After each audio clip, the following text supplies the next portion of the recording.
Hi నమస్తే అండి. ఈరోజు మనం ఛందస్సు అంటే ఏంటి అనే విషయాన్ని మనం పూర్తిగా నేర్చుకుందాం. పోటీ పరీక్షలకు చాలా ఉపయోగకరం. మనము తెలుగు యొక్క పాఠ్యాంశాల్లో ఏ తరగతి అయినా కూడా మనం ఛందస్సును గమనిస్తూ ఉంటాము. అసలు ఛందస్సు ఎలా ఆవిర్భవించింది అనే అంశాన్ని మనం నేర్చుకుందాం. పోటీ పరీక్షలకు చాలా ఉపయోగకరం.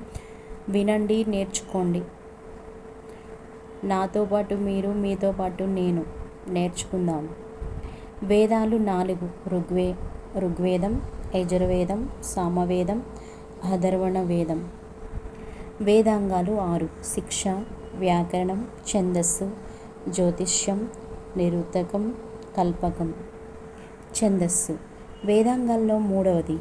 ఇది పద్య లక్షణాలను తెలుపుతుంది. మనం ఛందస్సు ఎక్కడ ఉపయోగిస్తాము? పద్యాల్లో ఛందస్సు అనేది మనం ఉపయోగిస్తాం, గద్యాల్లో ఉపయోగించాం. చది ఆహ్లాదేన అనే సంస్కృత ధాతువు నుండి పుట్టింది ఛందస్సు. అంటే ఆహ్లాదాన్ని కలిగిస్తుంది, ఒక లయ అని అర్థము. పింగళుని ఛందస్సుని శాస్త్రం.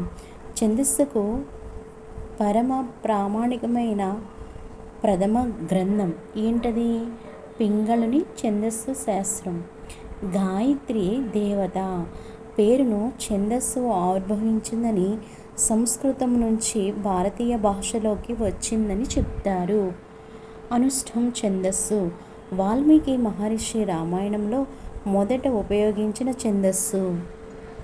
ఛందోదర్పణం ఇది చాలా చాలా ముఖ్యమైనది. అనంతమాత్యుడు రచించిన ఛందస్సుకు సంబంధించిన గ్రంథం ఇది. ఈయన 15వ శతాబ్దానికి చెందిన వ్యక్తి. కృష్ణ మండలవాసి, అంటే కృష్ణా జిల్లాలో ఈయన జన్మించారు. అమాత్యుడు అనే గౌరవమైన సూచకమైన వాచకం. అనంతమాత్యుని రచనలు: భోజరాజమయం, ఛందోదర్పణము, రసరనవము. అంటే ఇక్కడ మధ్యమణిగా ఛందోదర్పణము పేర్కొంది. 4 ఆశ్వాసాల కలిగిన గ్రంథం. మొదటి ఆశ్వాసంలో ఇందులో సంజ్ఞలు, గురులఘువులు, గణాలు, వాటి యొక్క స్వరూప భేదాలు, ఇంద్రచంద్ర గణాలు, భేదాలు, ప్రాసలు, యతులు ఉంటాయి.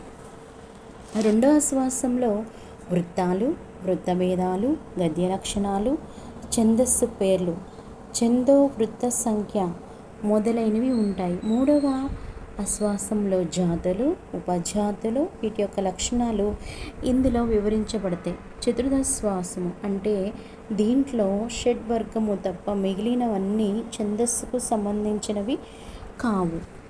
కవి జ్ఞానాశ్రయం అంటే మల్లిరేచిన కృతం, భీమకవి కృతం, కవి వాగ్బంధన్, కవి సార్వభౌమ ఛందస్సు. అది ఎవరు రాశారు? తిక్కన్న రాశారు. ఛందోదర్పణం తాతంబంటు, అనంతుల కృతం. ఇరువురు వేరువేరుగా రాశారు. అప్పకవ్యం, అప్పకవి కృతం అంటే రచన. అంటే ఇక్కడ ఛందస్సు వీళ్ళందరి యొక్క కృషి ఫలితంగా మనకు ఛందస్సు అనేది ఎలా ఆవిర్భవించింది, ఆ యొక్క ఏ భాగంలో ఏ అంశాన్ని తెలియచేస్తారు అనే అంశాన్ని మనకు వివరించడం జరిగింది. తెలుగులో ఛందో లక్షణ గ్రంథాలు అంటే వీరు కూడా ఛందస్సు యొక్క లక్షణాలని తెలియజేయడం జరిగింది. మీ అందరూ ఈ యొక్క వీడియో చూసినందుకు ధన్యవాదములు.